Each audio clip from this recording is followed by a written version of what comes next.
Tra i patogeni causa di malattie sessualmente trasmissibili, il papillomavirus o HPV rappresenta senza dubbio uno dei più subdoli, soprattutto quando colpisce i portatori di doppio cromosoma X. Parlo delle femmine! Ma aspettate, questo non significa che noi maschietti siamo al riparo da tali infezioni. Mi raccomando, mettete sempre il cappotto quando fate una passeggiata.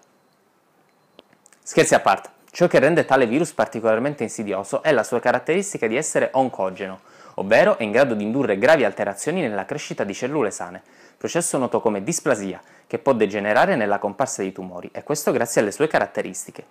L'HPV è un virus a DNA bicatenario nudo, cioè senza rivestimento esterno, che presenta un particolare tropismo, ovvero preferenza di localizzazione e replicazione per le cellule epiteliali cutanee e mucosali, in particolare per lo strato più profondo, ovvero lo strato basale, dove sono al riparo dalle difese immunitarie del soggetto.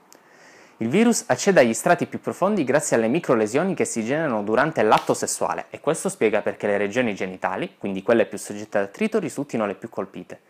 Una volta raggiunta la cute dell'ospite, come ogni buon virus, il papilloma entra nelle cellule e comincia a replicarsi sfruttando le risorse della stessa. Inoltre, poiché le cellule epiteliali migrano dallo strato basale verso l'alto, contestualmente a questa migrazione, il virus produce le diverse componenti che, una volta completate, consentiranno di assemblare il virus completo e rilasciarlo.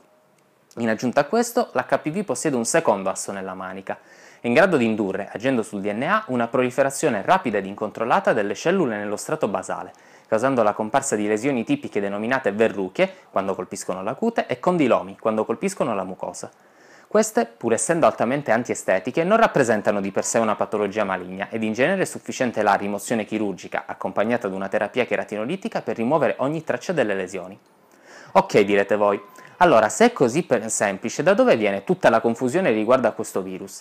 Vedete, il piccolo bastardello non è mai da solo, sarebbe troppo semplice così, ma di esso ne esistono oltre 150 varianti genotipiche. Si tratta sostanzialmente sempre dello stesso virus, ma con piccole differenze a livello del genoma.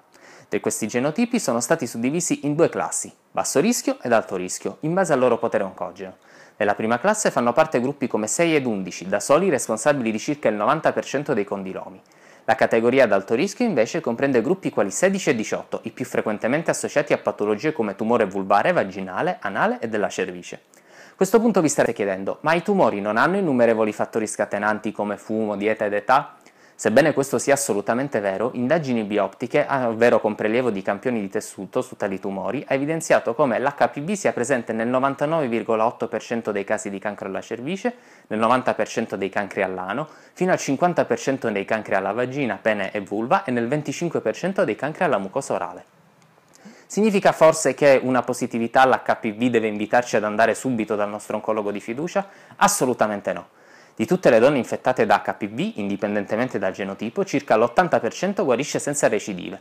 Il restante 20% sviluppa una SIL, ovvero una lesione intraepiteliale squamosa che nel 2% dei casi totali sarà di grado severo, e solo nello 0,08% del totale si avrà la degenerazione in cancro vero e proprio.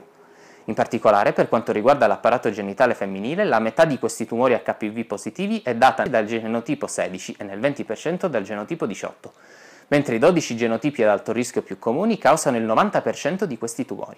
Per questo motivo si dice che il vaccino contro l'HPV copre al 70%, poiché immunizza solo contro 16 e 18, mentre il tetravalente aggiunge immunità contro 6 ed 11, quindi anche contro la formazione di condilomi. Aspetta un momento, Globus, allora a che serve vaccinarsi se la copertura è solo parziale, per di più se il rischio di sviluppare tumore è solo dello 0,02%? È solo un piano delle Big Pharma, vero? Non così in fretta. Sebbene sia vero che solo una piccola percentuale degli infetti sviluppi un tumore, l'infezione da HPV è estremamente frequente, quasi ubiquitaria, tanto da dare la certezza ad una donna in fase di attività sessuale di contrarre almeno una volta nella vita una variante di HPV, e questo basta a portare circa 500.000 nuove diagnosi di tumore alla cervice ogni anno. Questo è anche il motivo per cui le donne di età compresa tra i 34 e i 69 anni vengono spinte ad effettuare ogni 5 anni il cosiddetto Pap test. Questo consiste nel prelevare un campione citologico dalla cervice ed analizzarlo, cercando eventuali alterazioni strutturali che possano indicare infezione da HPV.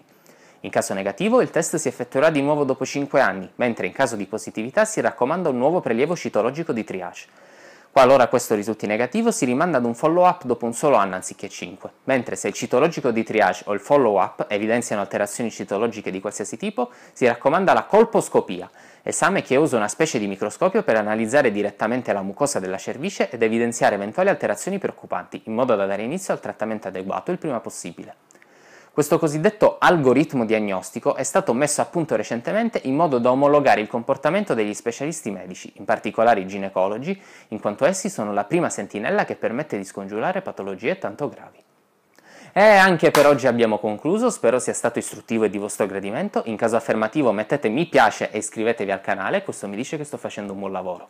Non dimenticatevi di seguirci anche su Facebook e su Instagram e se vi piacciono i nostri design potete trovare queste belle magliette nel link sottostante. È tutto per oggi, alla prossima!